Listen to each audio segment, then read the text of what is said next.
Hello, everyone. In this video, I'll be explaining Siegfried and Sieg from Fate Apocrypha. The following contains spoilers for Type Moon works. If you don't mind, please watch it. He appears in Fate Apocrypha as one of the servants on the black side. He is the great hero and dragon slayer in the song Nibelung.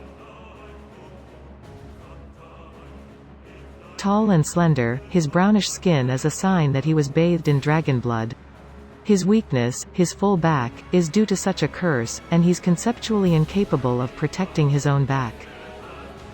Even if we protect Siegfried with some sort of spherical barrier, the back will always have a hole in it. There aren't many heroes who have the skill to take on Siegfried in the back though. As you can see from his face, he doesn't talk much, but his graceful appearance reminds you of his good upbringing. He's the kind of guy who speaks softly and keeps his words to a minimum. This leads to a deepening conflict with Gordo, the master. The legend of Siegfried was established around the 5th or 6th century and spread to various lands. At about the same time as the Nibelung song, the Volsunga saga, the story of the hero Sigurd, was established. Wagner's opera Ring of Nibelung is a masterpiece that sums up these legends. In this work, Siegfried, as depicted in Nibelung song, is the basic framework, and he will only know of the existence of the Nordic Valkyrie through knowledge. With his noble royal bloodline, his many adventures and heroic tales, and his tragic end, there are few heroes who are more heroic. But because he was such a hero, he had unconsciously bound himself to it. A hero must be begged to be a hero, and if not begged, he must not move, because that is what a hero is. It is too overwhelming and vastly powerful to act on its own initiative and grant its own wishes. A hero is one who fulfills the wishes of others, and should never enter into anything else. When his own wife and his brother-in-law's wife disgraced each other and a clash became inevitable, he granted everyone's wish again. He said it would be better if he were the one to die. The golden curse of the line seems to be in full effect, as it will result in further tragedy. As a servant, he's just hard. Armor of Fafnir prevents B-rank normal attacks, B+ rank NP attacks, and Balmung is a ranged attack that is truly valuable against armies. The blue jewel on the hilt of the sword contains the magical power of the gods, and a small amount of it will bring out the full power of the sword. The only reason Sieg was able to generate so many NPs during the Karuna battle was because he was able to use galvanism to replenish his own magic power and draw out the power of his sword instantly. Servant Siegfried has a much faster build-up than the average anti-army, despite the fact that he cannot instantly replenish the magic he consumes. The original plan on Igdmalenia's side was for Siegfried to come to the fore as Vlad II's defender and take the attack from the servants, while Vlad took control of the battlefield at Kazikli Bay. Jack the Ripper, along with Master Slayer and Frankenstein, will aim to disrupt the rear. Astolfo, along with Avicebron, will guide the golem to control the situation, and Kael'wan will snipe for support where a hole might be made. It was perfect logic on paper, but Siegfried's unexpected exit before the war forced them to change their strategy. 1. Legend. Siegfried was a character in the tragic story of the Dragon Slayer and the Rhine Gold that spread across Europe, and his image was established by the ancient epic poem Nibelung. Siegfried, a prince of noble blood, goes on various adventures, and when he hears a rumor about Kriemhild, a beautiful girl from Burgundy, he goes to ask her to marry him, and the tragedy begins. As a matter of fact, Siegfried is not the main character in Nibelung's song. The real star of the show is his wife, Kriemhild, and this epic is a great revenge story of her despair and hatred. Therefore, the defeat of the evil dragon Fafnir and the adventure to obtain the magic sword Balmung are only told as hearsay by the characters, without any actual description. In the first chapter of the book, he tells us that he doesn't remember anything about his encounter with Fafnir because no one else has ever seen, heard, or talked about it in the first place. Siegfried's adventures led him to the Cloak of Invisibility, the magic sword Balmung, and finally the dragon slaying of the evil dragon Fafnir. However, he rarely talks about the many horrific battles he fought, and he never wastes the Rhine gold he acquired. He entrusted his only weakness, his back, to his one and only friend. It was Siegfried's move to resolve the conflict between Kriemhild and his brother-in-law's wife, with whom he already had an uneasy relationship. But he was fatally misguided. Kriemhild knew that she loved herself so much that she was willing to sell her soul to the devil to avenge her murdered husband. Her hatred was not only directed at Hagen, the man she had killed, but also at her brother, Gunther. And Kriemhild herself, caught in the grip of her own hatred, would be felled by the blow of doubt. Some say that it was Siegfried's beloved sword Balmung that Kriemhild used to slay Hagen, and that Siegfried took his revenge in turn. But it is also true that Siegfried and Hagen were once friends who drank and talked. Every time he is summoned as a servant, Siegfried thinks. He was touted as the hero who killed the dragon, but he knew that what he did in the end only created more tragedy. Absolute retribution, as if to say, I've shed the blood of many people, so I'll make you shed the blood of those you've protected. That's why his self-esteem is always negative, and that's why he mumbles about everything. Sorry. 2. Tactics. Siegfried is a great hero who is one of the strongest sabers among the many sword spirits, along with King Arthur and Sigurd. He uses his high level of swordsmanship, which is considered to be out of this world, and his immortal body to fight with abandon, assuming that he will be attacked. His proximity skills are on par with the great hero Karna. The fact that he defeated Fafnir, who was able to blow away the whole of Orleans with a single breath, before he died, without his immortal body or a dragon attack, shows the tremendous power of his swordplay. He also has the dragon's heart, which makes him a dragon slayer, but he also has the attributes of a dragon species. 3. Class skills. Magic resistance. Siegfried's magic resistance has been lost at the cost of gaining the armor of Fafnir. Riding. Be ideographic period. It's about the gift of riding. He's more than capable of riding most vehicles, but not Higzenbeast or Holy Beast ranked beasts. 4. Skills possessed. Golden rule. C. It's the ability to express the fate of how much money will follow you in life. His Nibling hoard has promised him a life free of financial hardship, but his fortune has been downgraded. Repartition. A. It's the ability to leave a battle or reset the situation. It will restore the conditions of the technique to their initial values and force some of the bad statuses to be removed at the same time. Dragon Slayer. A. This is one of the special skills available to those who have killed a dragon species. Greatly improved attack power and defense against dragon tumors. This is not a gift from the heavens, but an anecdote about slaying a dragon that has become a skill in itself. 5. Noble Phantasm. Balmung. Balmung rank A+, anti-army. Black Saber, Siegfried's noble phantasm. The Nibling, a clan living in the underworld, asked Siegfried for a fair share of the treasure, and he agreed. At this time, he was given this Balmung in advance as his reward. However, the distribution of the treasure seemed unfair to the two kings, and they both felt aggrieved, so it is likely that the treasure was distributed fairly without favoring one over the other. They fought Siegfried, but he turned on them. The treasure that no longer belonged to anyone belonged to Siegfried, and the Balmung became his weapon as well. In every battle since then, he has wielded the Balmung. It is said that when he fought the evil dragon Fafnir, he defeated him with this Balmung. The Sword of Hades, which has the attributes of both a holy sword and a magic sword, has reached a rank. It was owned by a king, so it is specialized for use against armies, and shoots out a semicircle of sword energy. The blue jewel on the handle stores new ether to boost noble phantasm activation.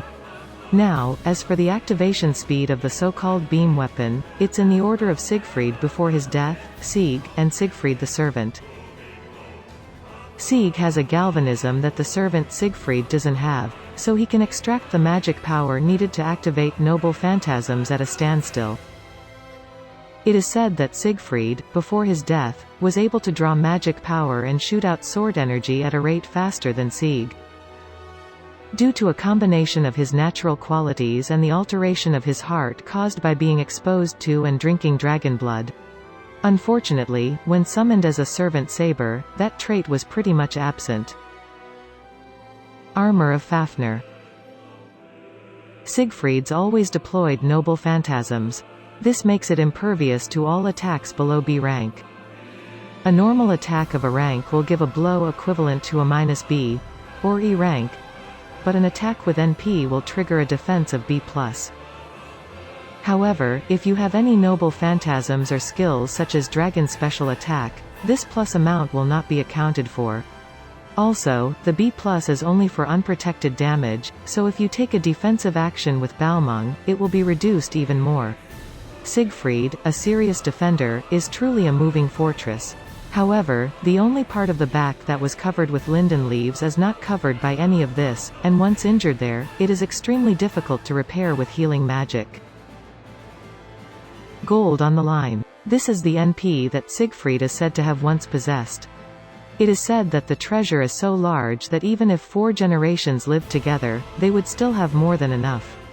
It is said, however, that it is imbued with a demonic quality, and just by being there, it attracts others, including demons, to contaminate the mind, and when the gold of the line disappears from the world, the memory of the contaminated mind is erased as well, and it returns to normal. In Fate, Stay Night, Einspurn's home base is said to have been the mountainous region where the Rhine gold was located. And Siegfried's milestone voice confirms that it is now in Einspurn's hands. Tarnkappe. It refers to the cloak that Siegfried wore in the original. It's said that this cloak can be worn to hide one's appearance. According to him, he can't bring it with Saber's spirit. 6. Sieg.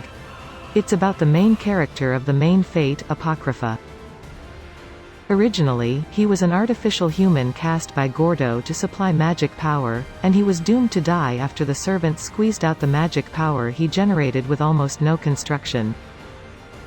Most of the details about him, right down to his life, are described in the book. After all, he has almost no past, and not only that, his life is a dead end to begin with. Even if he wanted to live a decent life, he only had 3 years to live at the most, so he kept making reckless and impossible choices for what he thought he was going to do. That hasn't changed since he earned his longevity. Sieg's last act was not for the benefit of humanity, of course. In the first place, Sieg's experience of interfering with humanity to the point of believability is non-existent. Just Jeanne d'Arc risked her life to win the future. Seeing this, he wanted to help her, a very personal desire. If it's just the magic circuitry, Avicebron's got his eye on it, and he's as good as Darnik, the head of Yggdralenia. However, he can only use structural grasp to destroy it. Even if he survives, he doesn't have a good image of magic, so he doesn't have much interest in learning it. In the last episode, Sieg is transformed into a dragon species and his body has already disappeared. It's the form of Sieg's soul, transformed by the wish for the Holy Grail. By the way, with Jean's last words, Sieg finally understood why he had waited so long for her. They would be far too insensitive to each other. 7. Dead Count Shapeshifter. It's a special decree inscribed on Sieg. Can also use it as a normal spell, but I didn't need to force Astolfo to do anything with the spell at all, so I used it all as a Siegfried incarnation. In layman's terms, Sieg is the equivalent of summoning Siegfried every time. The catalyst is Siegfried's living heart. But what Siegfried's body could withstand, the dragon's blood, Sieg could not. That's why the area where the spell disappeared turned black. Even after the power was used up, the power gained from Frankenstein's Blasted 3 somehow kept Sieg in human form as a life extension device. but the last use of NP used up that power as well. 8. The other side of the world. This is the place where the evil dragon arrived at the end of the book. It is said that the illusionists, realizing the end of Kamishiro, seeded the earth and moved to this place. The world that humans live in today, including the laws of physics, is said to be like a thinly spread casing on the surface of the bombed Earth, and the planet Earth exists under that fabric. On the other hand, the other side of the world is the world before humans lived in. In other words, it is the fabric of the time when the illusionists were walking around.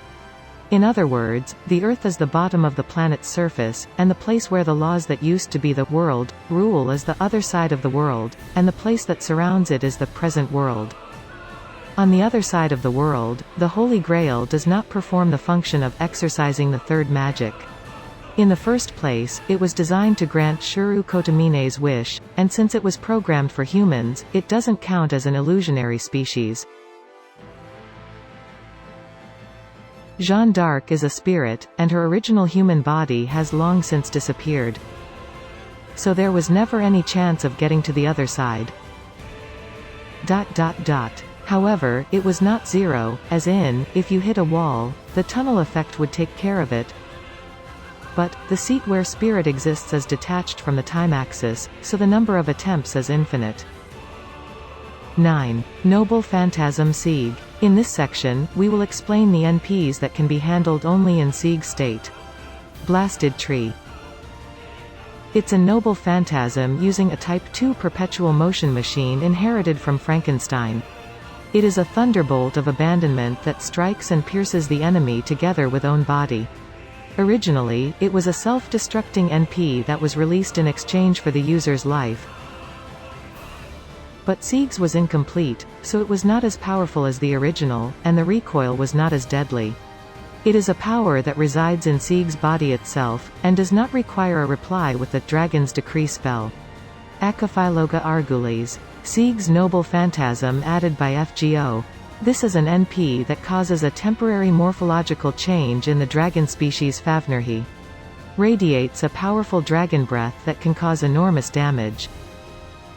Basically, it will return to its original form once it finishes breathing, but it can also take on the form of a dragon and fly for a short time. 10. Balmung's Rapid Fire Rate. The Balmung boasts a superior rate of fire among the many anti-army weapons, so much so that it is said to be able to overwhelm even Karna's opponents with its continuous firing. However, it is said that the body that has become spirit is considerably slower than the body that was able to demonstrate the true value of the dragon's heart. In order of firing speed, Siegfried's servant, Sieg, Siegfried before birth are faster. Siegfried's NP streak is slower than Sieg's because he is weakened when he is a servant and most of his dragon core does not work. Sieg has a better NP streak than Siegfried when he was a servant due to Frankenstein's Type 2 perpetual motion machine. Before his death, Siegfried's dragon core was fully operational, so it is said that his treasure barrage was faster than Sieg's.